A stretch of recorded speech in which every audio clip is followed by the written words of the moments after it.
This is Melissa Ford Luckin. Rosalie Petrowski. Susan, Seraph, and Jess. Editors for the Washington Square Review.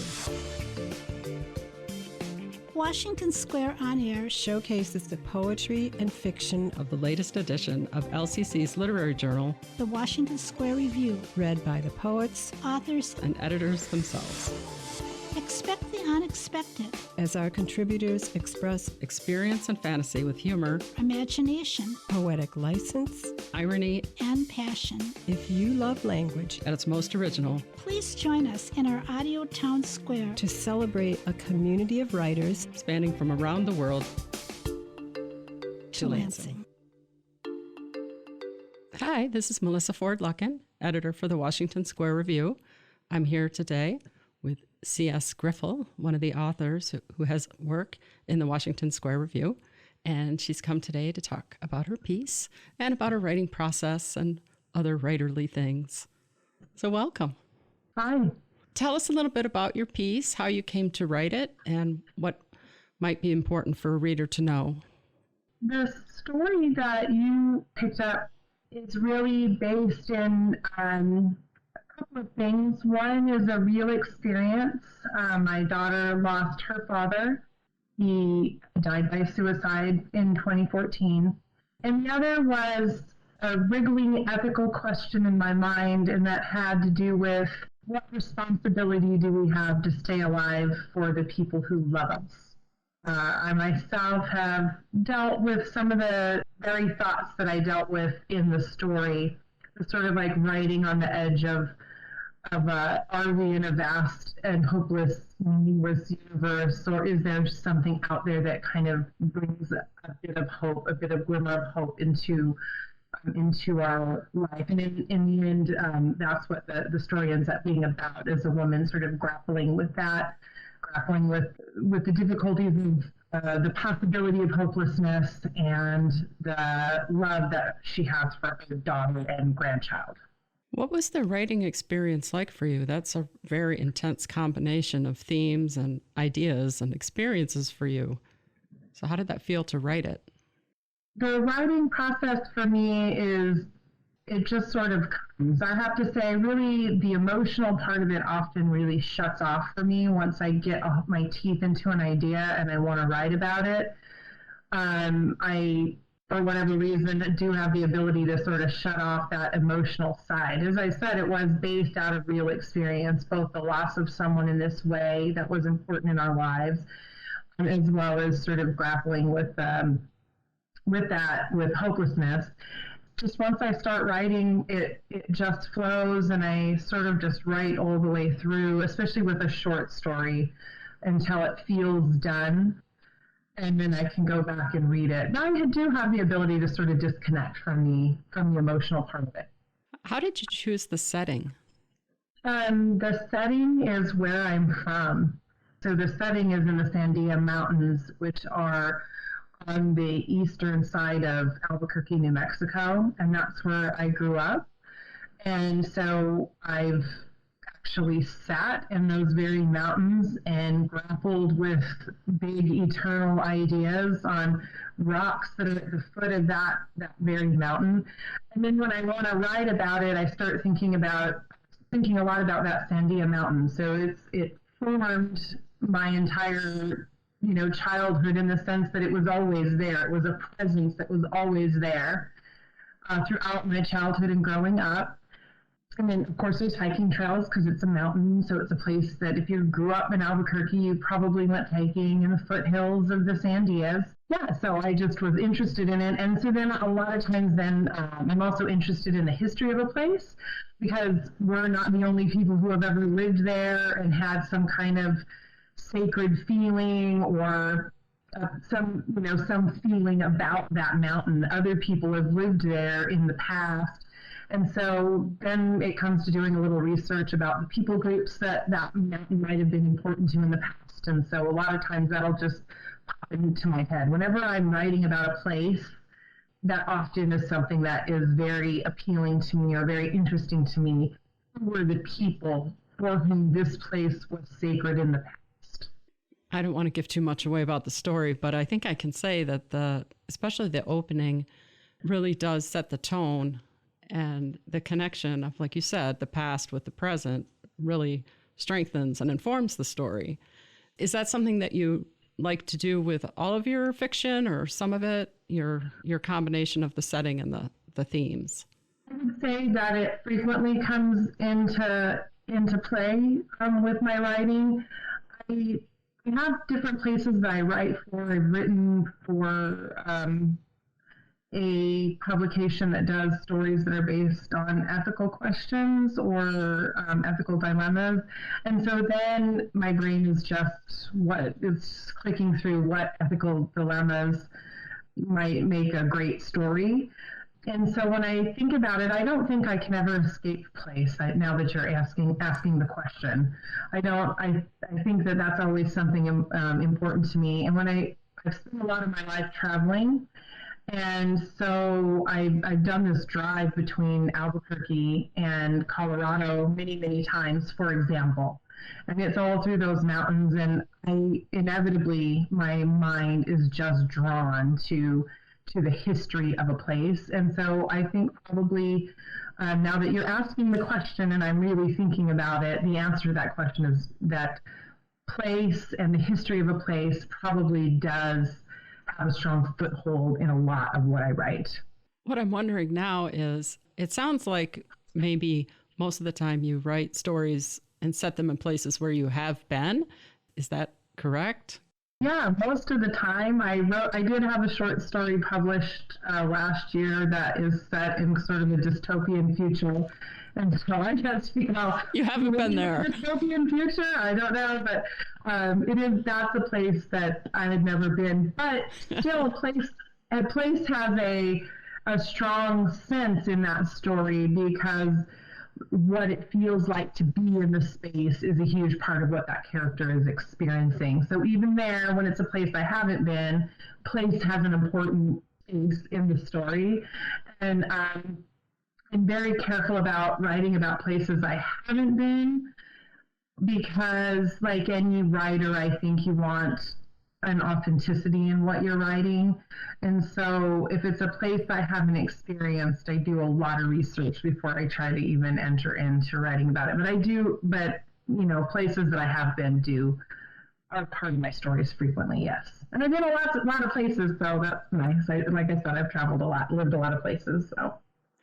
Have you ever thought about going to a place just so you can experience it and then write about it?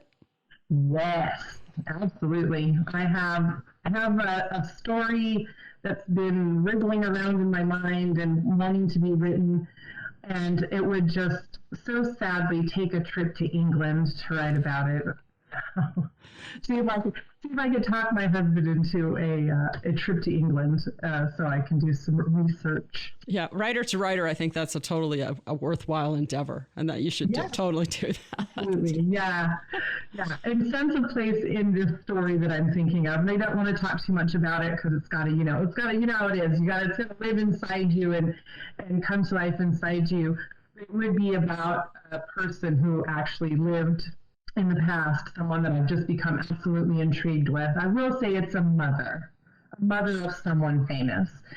And I'm super intrigued with stories about mothers. And the mother story is present in the one that, in the story that you have picked up as well. So I'd love to go and be in the space she was in. Let's talk a little bit about where you get your ideas for your stories. Wow. Well, sometimes it's a prompt, sometimes it's a particular publication that's looking for something in particular. So then that gets something running in my mind, and I write about it. One story I wrote recently was because I was having a disagreement with my mother, and a story started going on in my mind about how to prove myself right. So I created a fictional story about that. And then sometimes it's reading a biography or a biographical work. They just pop into my head. Something just strikes me as interesting, and I think, oh, that would make a great story, or that would be, that would be something interesting to write about. So it comes from really all over the place, I guess. I don't have any one thing. Well, I'm going to switch gears a little bit. I know that you do some teaching about writing, and I'm wondering, how does that fit in with your own writing? How do you inspire others while also still saving enough energy to inspire yourself? How do you balance that? Yeah, that's a really great question. I think, first of all, I'm a teacher first. So I'm a teacher that writes, not a writer that teaches. And that's how I would definitely classify myself. While I love writing, it's not the way I make my living. And as much as I get satisfaction out of it, I really get a lot of satisfaction out of helping students to find their voices. I really love that process. In various parts of my life and in various stages of my life, I've also been a theater director. And so this comes into play only in the sense that as a director, you're putting together this entire piece that's going to go up on stage, but you're not the one that gets the shine, right? It's all the actors. And so that process of helping them pull out what's inside of them, for them to put it out, I find it immensely satisfying. I just absolutely love that. And teaching writing is a similar thing. When you see someone find their voice or figure out how to get over that, like from just exposition and telling and then having a really great passage where they did a great job showing, and they make that leap from one stage of their writing to the next, and it comes out really beautiful. And I get to experience so many beautiful voices of all this wide variety of students. I find it inspiring rather than draining, I guess, is my answer. Well, it sounds to me like you're really honoring the creativity and the creative process and letting that be your guide, which I think is really freeing. If you people that do earn a living with their writing, I think sometimes pay the price of the stress and the pressure of knowing that they need to continually produce something that generates money. But when you're teaching, and as you said, being a teacher first and a writer second, that really frees you up a lot to take your own creative path and to lead other people's, to their creative path. Yeah, that's very true. There isn't a pressure to write. I write out of a love for writing and a desire to write rather than the necessity to write. You hear about that with all these old Victorian writers or these early women writers that I would be reading about, like Ethel Bean or some of these older writers where they were writing because they just had to make money. They had to have money, and so they were just trying to produce. And I don't fall into that category. So, I mean, I'd love to have a novel published. I don't as of yet. I mostly just have short story and a little poetry out in the world. But let's talk a little bit about the poetry. What kind of poems do you typically write, and what about how is the poetry different in the creative process for you? Well, I'll say this. First of all, I've never been a big fan of poetry. I like novels and I like short stories. So sometimes I read poetry and I'm like, that's interesting. And I just don't like that. And it's weird. But I ran into a few poets that I like. I was fascinated with Maya Angelou's poetry for a little bit in my younger days. As kind of a young single mom, I was a young single mom for a little bit. And so she had the poem that's about the curve of her hips. Do you know what I mean? I think so. It had to do with being intriguing because she was a woman. Is what the poem was about. And if I recall rightly, I'm definitely not a Maya Angelou expert or anything like that. I believe she had time also as a single mother. She was a single mother as well. So I just was resonating with her at that time. When I was younger, I wrote a lot more poetry when I was like 19 and 20, because it was birthed out of all of my 19-year-old, 20-year-old angst and my desperate love, for my boyfriend at the time, and all those kinds of things. And I find at the stage of life I'm in now, I'm just much slower paced person, and those highs and lows, they kind of level out a little bit. And so I'm like, well, I don't have any more angst to write poetry from. So it often, again, I've said previously that I am really drawn to writing about mothers and their relationships with their children. And that's the poem recently that I've had picked up was a poem about my time as a single mother. And the actual first version of it was written 20 years ago. I pulled it back out, I revamped it, and I sent it in randomly to a art journal that was looking for artwork and poems and stories and a variety of things about artist mothers that were connected with mothers who are artists. And I sent it in, and it just resonated with her, the publisher of that, or the editor of that. And so the poem is about that time in my life when I was a single mom. So I guess I just can't get away from that theme. You know what I'm thinking about when hearing that story is something that people that are listening might consider is that even though we have work as writers that has been, maybe sitting around or hiding in a corner somewhere for several years, that it still has value, and it's still something, it's never, too old. It's never, unrelevant, and that it's always a good idea to hang on to stuff. And then when the mood strikes or the opportunity to get it back out in the world and see what can happen with it. I think that's really cool. You never know. It was tucked away for a long time in amongst my things, and I can't even tell you what made me bring it out. And I didn't have a laptop or a computer to save it. I had typed it out or written it out or something like that, and just saved it. Yeah, you never know what work you're going to pull back out, and it's going to become something else, have a new life. That's really cool. What kind of stuff are you working on now? I actually am working on a screenplay, and that's based out of mother. It's based on a mother as well, and it's about a mom who's haunted by the ghost of a child she didn't have. Mm. So it's a bit of a ghost story, and when I studied for my MFA, I focused on screenwriting, though I haven't done a lot of it. I've put a few things in for contests and things. I had one thing make the top 10%, and then it made the first cut, and then it didn't go any further. It's really hard to break into screenwriting, but there's a lot more independent and small companies doing filmmaking these days, people breaking away from Hollywood, so you never know. But in my head, this story it's too visual to just remain as a short story. I've written it out once as a short story, and it's just crying out to me to translate it into a screenplay.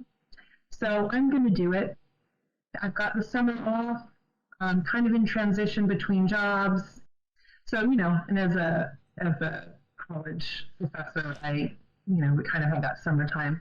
That's great. So I'm working on that, and maybe a couple of more short stories to try to submit to places. I haven't had a ton of stuff picked up yet. I wasn't really focused on submitting writing. I would just write a little bit.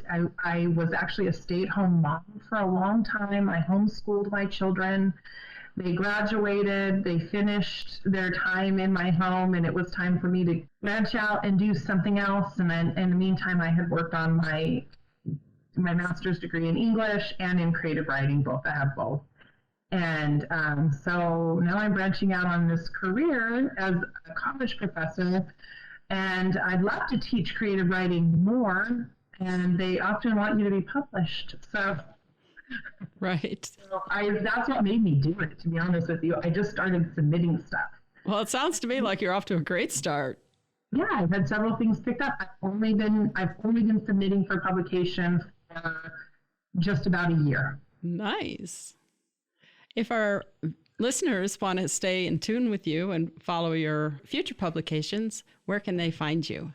I'm not very active on social media, but I do have a little Facebook page under my author name, under C.S. Griffel. Okay, we'll be sure to include that in the show notes. Thanks a lot for hanging out with us today.